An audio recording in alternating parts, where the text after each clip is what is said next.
Nathan initiated a series a few months ago, actually now, at What Does Love Look Like? And we're going to continue that series because this week, Pastor Nathan sent me an article about friendship love that really got my juices going. There are actually 20 copies of that article available over there on the information table for anyone who cares to read it, so please pick those up. The article stirred up a couple of powerful memories for me about friendship. The first happened to be a remark about a psychiatrist in Great Falls. I've talked about the psychiatrist in Great Falls before. And this particular one on one day said the very existence of psychiatry was a symptom of a sick society. Duh. And then he said, people used to have what they called a best friend. He said they didn't need psychiatrists then. I've never forgotten that. If you presently have a best friend, and I'm talking about same-sex, non-sexual relationships, man to man, woman to woman, if you presently have that kind of a best friend, I'm just going to ask that you'd raise your hand. Okay. How blessed you are. Truly, truly, how blessed you are. If you presently want and need a best friend, could you raise yours? Good, thank you. Father, I pray that desire would be met. Lord, that you would supernaturally arrange relationships that would bring that kind of healing and help into the lives of those people that just put their hands up.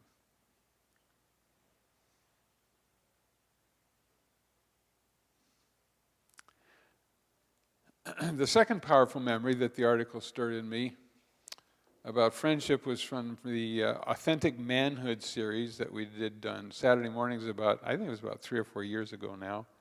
And in that series, they said that one of the greatest needs that men have today is for a male friend. How many of you already knew that? The greatest, like greatest need. Most men don't have a male friend. Most men attempt to bond with a female to meet their emotional needs. And if that relationship breaks down, especially between a husband and a wife, the man is suddenly all alone, lost in the darkness of outer space. And the first inclination is to medicate the pain of loneliness with illicit sex and with other addictive behaviors. In most cases, having a close male friend is the most powerful antidote to those destructive behaviors. Just let that sink in, just how significant, how important that is. The restoration of healthy friendships may actually eliminate the need for psychiatrists. And men having a close male friend may be the most powerful antidote to the breakdown of marriage and the family. Incredible implications. And who better than the church is best suited to the restoration of healthy same-gender friendships? Not that we've been so good at it, but we do know the ultimate source. I thought, we need to talk about this. I am extremely grateful that during, as I think back, probably the most intensely difficult years of my life, the 4th, 5th, and 6th years of post-secondary education, God blessed me with 2 close male friends. Dan, who was my roommate for 3 years, and Dave, who was a very close friend of both of us. And then as they moved on, things changed, and God brought 2 other guys into my life, Ed and Richard. Godly, loyal, faithful men who liked me. We need to be liked, who liked me and loved me and stuck closer than a brother. You have heard that proverb before, have you not? a friend sticks closer than a brother. I've never been as close to my own brother. I have one. I've never been as close to my own brother as I have been to these men. And if you know the Bible, that actually should come as no surprise. Proverbs 17:17. A friend loves what? At all times. Yeah, a friend loves at all times. What about a brother? A brother is born for adversity. Crap. Isn't that interesting? It's actually a biblical principle. Do you ever hear of Cain and Abel? We only get 4 chapters into the Bible, and we meet Cain and Abel. How about Jacob and Esau? Genesis 25. Where did they start fighting? In the womb. Yeah. Did I fight with my own brother? Oh, yes, on a daily basis. And why? I don't really know. But to some degree, it goes on to this day.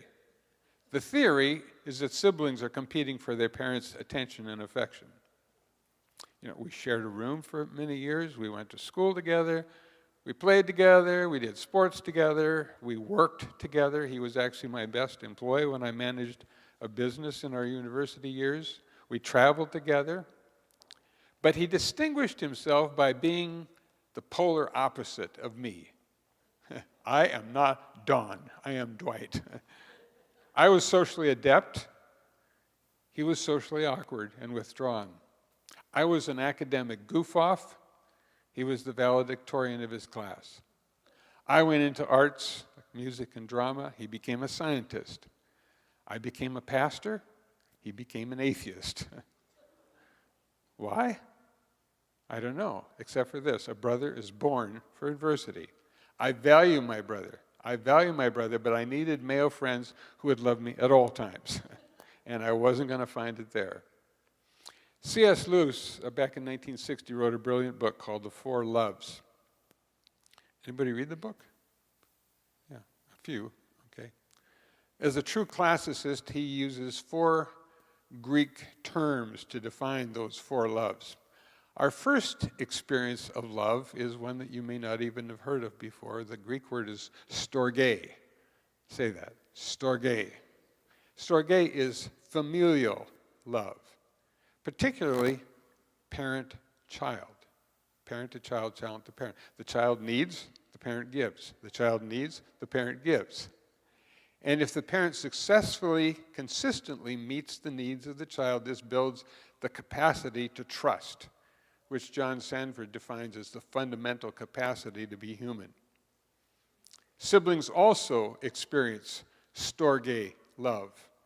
It has to do with that sense of belonging to a tribe. This love helps to form our identity. I am a Rosu, and I married a Kovac, and the two became one flesh. The greatest of all loves, and I know you've heard this term before, is agape. Agape comes from God. Agape love is sacrificial, self-giving. And if you have agape love in your heart, it came from God. He poured it into your heart. God is a giver. God so loved the world that he gave. And agape love is a powerful spiritual force that overrules the flesh. This is how we know what love is, that Christ laid down his life for us. And then there is a love, eros, the English cognate is erotic, that very much belongs to our natural being. It's best described as desire. The kind of love that makes us desire pretty girls and handsome boys, beautiful cars and pickups, and nice clothes and expensive houses. This is the kind of love we mean when we say, I have fallen in love. Infatuation belongs to eros love. And then there is philia, friendship love, the love that we're talking about today. You know, we tend to think of friendship as a lesser love. As a matter of fact, we usually don't even think of it as love at all. We think, well, friends are people that you like. So if you ask the question, do you love each other? Oh no, we're just friends. Wait a minute. It is a love, and it's a very important love at that. Love friendship love is built on mutual attraction. We tend to be attracted to people like ourselves. We were just watching, I'm going to refer to this again, we were watching my favorite movie the other night, Tombstone. And Doc Holliday meets Johnny Ringo. And he says, "Darling, this is Johnny Ringo." And he says, "There's something about his eyes. He reminds me of me. I don't know if I should love him or hate him. I hate him." The amazing thing is that they are very, very, very much alike. Doc Holliday truly understands Johnny Ringo. So anyway, we tend to be attracted to people like ourselves. Mom, Dad, he likes all the same stuff I do. People form friendships over common interests, like soccer, hockey, swimming, video games, movies, card games, traveling, hunting, fishing, skiing. And friendships often grow into mutual service. I'll help you build your deck if you help me shingle my roof. But the greatest friendships grow into a deep sharing of our inner lives. My friends, my best friends, know what I think, they know what I believe, and they know what I'll live and die for. We engage each other with our minds, and often there's a kind of and then we also engage each other with our hearts. And often there's a kind of a spiritual bonding, actually, it's difficult to describe. Those kinds of friendships are the most rare and precious of all. And when we lose those kinds of friendships through distance or death, there is actually a grieving and a mourning that's almost like losing a spouse. I'm still grieving over the loss of some of my friends. Some of my closest friends are with the Lord now. Realistically, friendships only last for a season, truly. Some seasons are long, some are short. And for some seasons, we have no friend of the same gender at all. This too can serve the purposes of God when God alone wants to be our friend. But it takes an especially mature person to grow into that kind of friendship. How old was Abraham when the Bible finally calls him the friend of God? And how old was David before the Bible calls him a man after God's own heart? They were old guys before that ever happened. But those words are the highest honor that can be bestowed upon a human being. Not just a friend, but a friend of God. I don't know how many of you follow Rick Joyner from Morning Star Ministries, but Rick Joyner said that just recently, a few months ago, that God actually bestowed that honor on him. It was like graduation day.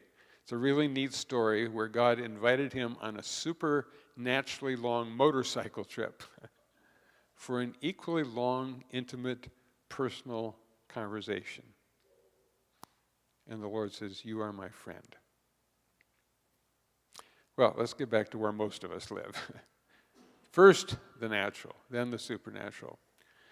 So if friendship really is a remedy for mental illness, and if same-sex male relationships really are an antidote for broken marriages and addictive lifestyles, why are they so uncommon? And where's the breakdown? Well, first of all, when I said same-sex male relationships, where's the first place your mind went? Because of what's happening in our society, what's the first place your mind went?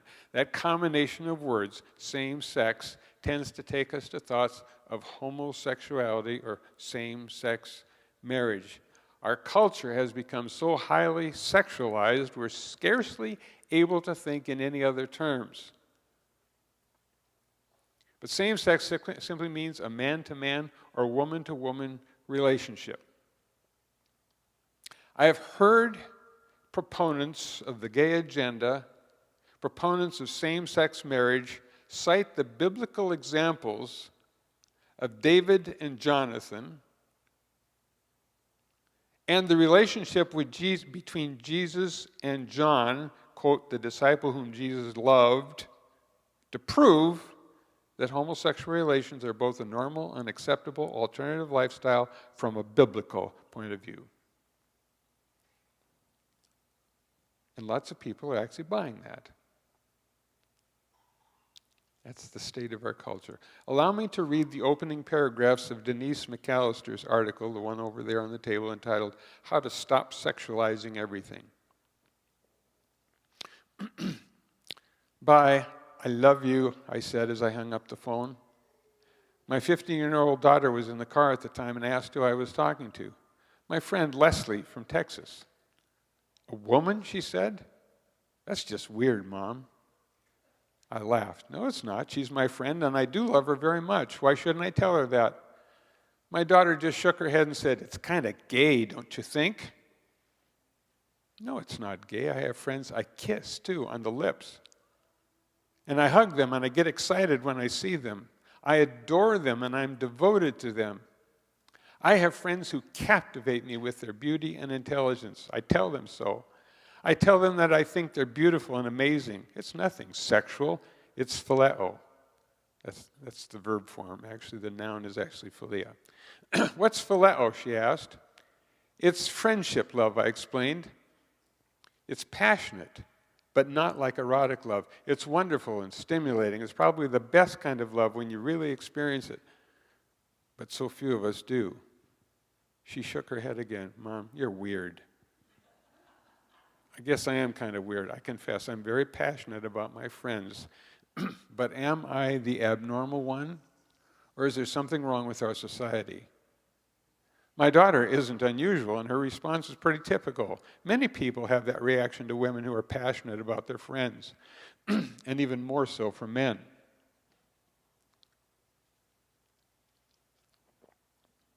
Just this morning, I was watching Fox NFL Sunday, and Terry Bradshaw was talking about how he was excited by Howie Long the first time he saw him play.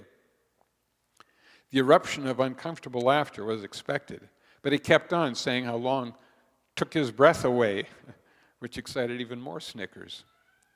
Instead of friendship being noble, non-romantic, and normal, it has become the exception, romanticized to the point that we're uncomfortable describing and experiencing it. While I grinned, having seen this same scenario played out over and over again, I was also saddened because I saw it as just one more knock on a kind of love we desperately need in our lives, passionate, non-sexual love. But we're so uncomfortable with the expression of intimate, familiar feelings among men that we've given it its own name, bromance. David and Jonathan, Lewis and Clark, Clooney and Pitt. Bromances, not friendships. I wish bromance would disappear from the American lexicon forever. That's because it represents everything that's wrong with our culture when it comes to friendship. Instead of friendship being noble, non-romantic, and normal, it has become the exception, romanticized to the point that we're uncomfortable describing it and experiencing it for what it is. Even as we try to distinguish it from homosexuality, we are corrupting real friendship by placing it in the context of romance. Of course, and that's the end of the quote from the article. Of course, there are other reasons besides the hypersexualization of our culture for the absence of healthy, healing friendships in our society, especially among men. Major factor, I think, is fear. The fear of being known, the fear of exposure. Many, if not most of us, think at one time or another, if people really knew the real me, they wouldn't like me. They would reject me. So we choose to hide behind our masks, hold people at a distance, play games, and go on acting and pretending to be the people that we're not. I think one of the greatest things about Freedom Session and also personal counseling is the opportunity actually to take off the masks and get real. and then discover they were not rejected as we feared, but deeply loved and accepted for exactly who we are. People love vulnerability. People love authenticity. That's why we spend the majority of our time in Freedom Session in small groups, men with men, women with women. Because getting real, getting vulnerable creates the environment where real friendship, real Philia love can actually flourish and grow between man and between woman and woman. But overcoming the fear is only part of the way to experiencing godly, biblically sound friendships. I think the other great obstacle is selfishness. Selfishness, especially with our time. Good, deep friendships are costly. A friendship is an investment of time and space and even financial resources. I was reminded of that in a rather backhanded way a few years ago. The Lord had to wound me from behind, as Søren Kierkegaard used to say. When I was a young pastor, not quite knowing how to be one, I would spend quite a bit of time just hanging out with people, especially young men who seemed to like me and I liked them, and they wanted to be with me. And I was happy to be with them. As I got older and more busy with executive responsibilities, I spent less and less of my precious time just hanging out. I was mostly all business. I wanted to reach people efficiently in large groups. Hundreds and thousands at a time, not one at a time. Then one of those young men, and at this time was I think in his late 40s, he came to visit us with his wife one Christmas. He had become a pastor, strangely enough. Planted a couple of churches, and then he got into prison ministry. And within, I think, 5 or 6 years, I quickly got trained to become the director general of all of the prison chaplains in the federal penitentiary system. He had an office and a staff in Ottawa. And the supernatural favor of God was all over this man. And I felt very proud of him, and I told him so. And then Ruth asked him how he accounted for his rapid rise to the highest position in the prison chaplaincy in such a short time. Good question. Usually a pretty old man before you get into that position. And his answer was very humbling. He said, I often get asked that question. This is how I usually answer it. When I was young and confused and without vision or purpose in my life, I had a pastor who had time for me. Nearly every afternoon between work and supper time. And we just talked and talked about everything and nothing until I knew who I was and what I should do. And ever since then, I've been doing the same thing for others that he did for me. I just give people my time, and I try to be a friend. And I felt both humbled by his gratitude and ashamed at the same time. I thought to myself, I haven't done that for 20 years. I thought I had better, more important, more productive things, more efficient things to do with my time. I resolved then and there to ask God for another chance and to get back on the track of being a good and a faithful friend, as generous as I could possibly be with my most valuable asset, my time, one-on-one. Mind you, I'm generally not a fool with time. I seek the Lord, I ask him where to spend that time and with whom. But it finally dawned on me that the most effective way actually to make disciples, to obey the Great Commission, and to reproduce the ministry of Jesus in others, is to be a friend. And to spend a lot of time with just a handful of people at a time. And when they move on, as they always do, then to open the door to a few more. Now, forgive the name dropping, but Billy Graham discovered the same thing. After he had built the Billy Graham Evangelistic Association, which took all of his energy to maintain, he said, if I had to do it all over again, I would do what Jesus did.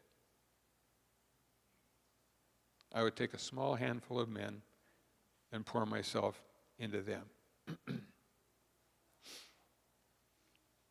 Do you realize that it was only to that small group of 12 that Jesus said, John 15:15, no longer do I call you servants, but I've called you friends? The friend word is reserved for a precious few. Philia, friendship love, is not something less than some other kind of love. Jesus said, greater love has no man than this, that he lay down his life for his friends. Like I said the other night, Ruth and I were watching Tombstone, and I could preach on Tombstone all the time. That movie is just filled with theological significance. Near the end of the movie, when Wyatt Earp is finally resolved to come out of retirement and to wipe out the red-scarfed cowboys who have terrorized the town, even if it costs him his life, Doc Holliday prepares to ride with him.